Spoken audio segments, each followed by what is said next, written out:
Questão número 10 da segunda versão do exame de suficiência de 2018. Analise as afirmativas com relação à NBC-TG 06, que trata de operações de arrendamento mercantil. Então, ele traz aí para a gente 4 itens e pede para que a gente marque as corretas, né? Então, temos aí a sequência de alternativas. Entre elas, temos que marcar as corretas. Então, antes de começar, a gente vai relembrar alguns conceitos de arrendamento mercantil que estão lá na NBC-TG 06.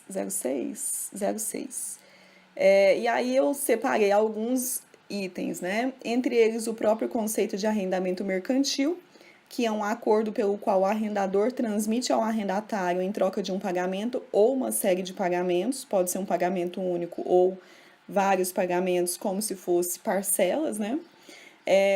Sobre o direito de usar um ativo por um período de tempo acordado. Geralmente isso acontece muito com fazendas, terras agrícolas, né, para poder fazer plantações ou coisas similares, criação de gado, e aí existe o arrendamento.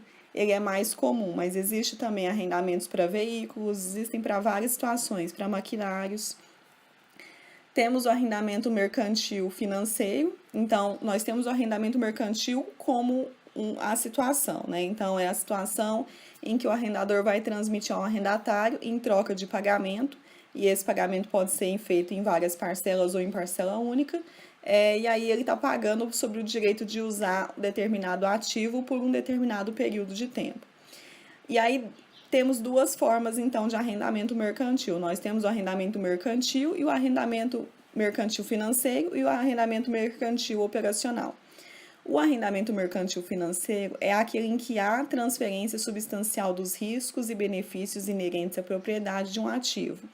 O título de propriedade pode ou não ser transferido, ou seja, no arrendamento mercantil financeiro existe a transferência dos riscos e benefícios da propriedade desse ativo. Então, durante aquele período em que o arrendatário está com aquela propriedade, com aquele ativo, ele assume os direitos de todos os riscos, de tudo que possa vir a acontecer em relação àquele ativo.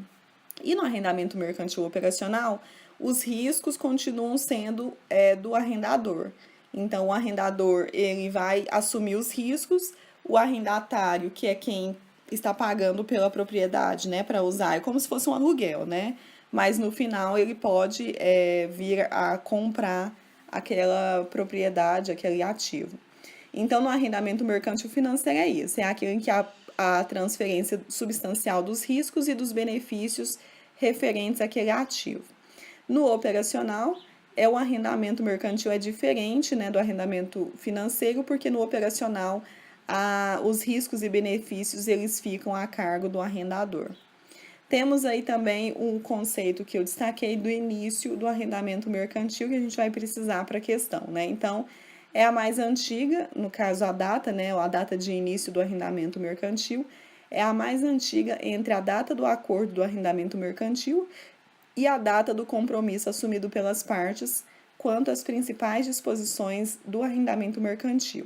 Então, nessa data pode ser um arrendamento mercantil deve ser classificado como arrendamento mercantil financeiro ou arrendamento mercantil operacional. E no caso do arrendamento mercantil financeiro, as quantias a reconhecer no começo do prazo do arrendamento mercantil são determinadas. Então, aqui para você fazer, então, a contabilização, né?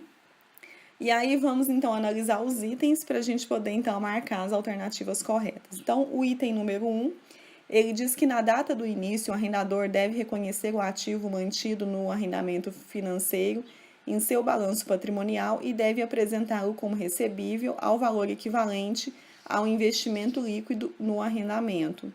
Então, verdadeiro, né? E eu trouxe o trecho, que é o que a gente acabou de ver, o trecho sobre o início do prazo do arrendamento mercantil. E aí, lá na NBC-TG 06, então, ele diz que no começo do prazo do arrendamento mercantil, os arrendatários devem reconhecer em contas específicas o arrendamento mercantil financeiro como ativos e passivos nos seus balanços por quantias iguais ao valor justo da propriedade arrendada ou, se inferior, ao valor presente dos pagamentos mínimos do arrendamento mercantil, cada um determinado no início do arrendamento mercantil. Então, o item 1 está verdadeiro. O item 2, ele diz que o arrendamento é classificado como arrendamento operacional se transferir substancialmente todos os riscos inerentes à propriedade do ativo subjacente. Esse é falso, né? Nós vimos que esse conceito é o conceito de arrendamento mercantil financeiro.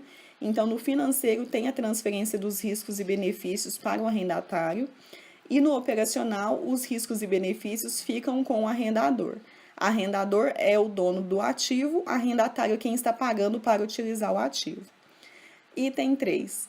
Indicadores de situações que individualmente ou em combinação também poderiam levar o arrendamento a ser classificado como arrendamento financeiro são: se o arrendatário puder cancelar o arrendamento, as perdas do arrendador associadas ao cancelamento são arcadas pelo arrendatário. B. Ganhos e perdas provenientes da flutuação do valor justo do residual são gerados para o arrendatário. E C. Se o arrendatário tiver a capacidade de continuar o arrendamento por período secundário com aluguel que seja substancialmente menor que o aluguel do mercado. Então, esses itens eles estão verdadeiros, né? Esse texto está, exceto algumas palavras, uma ou outra palavra que eles modificaram, mas ele está idêntico ao que está apresentado na NBC-TG 06, lá no item 11. Então, lá no item 11, ele diz que os indicadores de situações de endividamento em que a combinação também pode levar a um arrendamento mercantil seja classificado como arrendamento mercantil financeiro, ou seja, as características, né, do arrendamento mercantil financeiro. Então, se o arrendador puder cancelar o arrendamento mercantil, as perdas do arrendador associadas ao cancelamento são suportadas pelo arrendatário. E temos também os ganhos ou perdas da flutuação do valor justo no valor residual são atribuídas ao arrendatário, por exemplo, na forma de abatimento que equalize a maior parte do valor da venda no fim do arrendamento mercantil. E ele traz uma terceira hipótese, que é o arrendatário tem a capacidade de continuar o arrendamento mercantil por um período adicional com pagamentos que sejam substancialmente inferiores ao valor de mercado. Então, temos aí que terceiro item, né? Ele está, então, correto, está similar à NBC-TG 06. No item 4, ele diz que o arrendador é a entidade que obtém o direito de usar o ativo subjacente por um período em troca de contraprestação. Nós sabemos que está falso, né? Quem tem o direito de uso vai ser o arrendatário. E aí eu até deixei grifado. Então, o arrendatário é a entidade que obtém o direito de usar o ativo subjacente por um período em troca de contraprestações. Então, o gabarito ficou sendo a letra B, os itens 1 e 3 estão verdadeiros.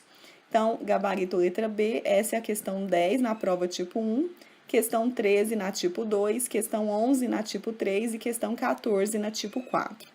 Ok, pessoal? Então, essa foi a nossa questão de hoje. Se você tiver alguma dúvida, você pode deixar nos comentários ou então enviar um e-mail para momentodestudar@gmail.com. Ok? Bons estudos, até a nossa próxima questão.